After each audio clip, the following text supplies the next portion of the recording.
Flamingo All-in-One Term Book. Semester 1, Class 3. Hindi पाठ 6 जन्मभूमि से प्रेम। एक शिकारी शिकार करने के लिए जंगल में गया। सारा दिन खोज करने पर भी उसे कोई शिकार नहीं मिला। शाम होने पर वह घर की ओर चल दिया।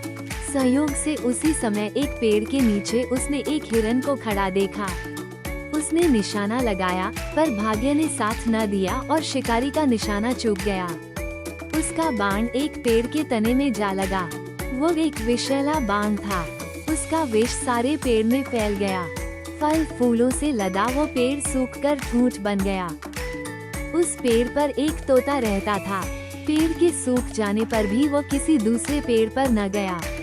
उसी सूखे पेड़ पर रहने से वो तोता भी बिना कुछ खाए कमजोर हो गया। अब वो उड़ भी नहीं सकता था। ऐसा लगने लगा कि वो कुछ ही दिनों का मेहमान रह गया है। एक दिन अचानक उस मार्ग से देवराज इंद्र गुजरे।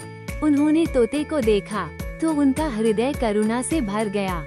उन्होंने उससे कहा, तुम इतना कष्ट क्यों भोग रहे हो? किसी दूसरे हरे भरे पेड़ पर क्यों नहीं चले जाते? तोते ने उत्तर दिया, हे देवराज, इस वृक्ष पर ही मेरा जन्म हुआ। इसके फल फूल खाकर ही मैं बड़ा हुआ। गर्मी, सर्दी, वर्षा में इसी पेड़ ने मेरी रक्षा की है। क्या यह उचित होगा कि विपत्ति के समय मैं इसका साथ छोड़ दूं? ये सुनकर इंद्रदेव बहुत प्रसन्न हुए।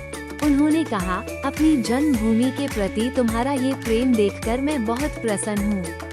तुम कोई वर मांगो। तोते ने कहा, देवराज, यदि आप सचमुच ही मुझसे प्रसन्न हैं, तो मेरे इस वृक्ष को फिर से जीवन दान दे दीजिए। इंद्रदेव ने अमृत की वर्षा करके उस पेड़ को फिर से हरा भरा कर दिया। तोता आनंद से वहाँ रहने लगा।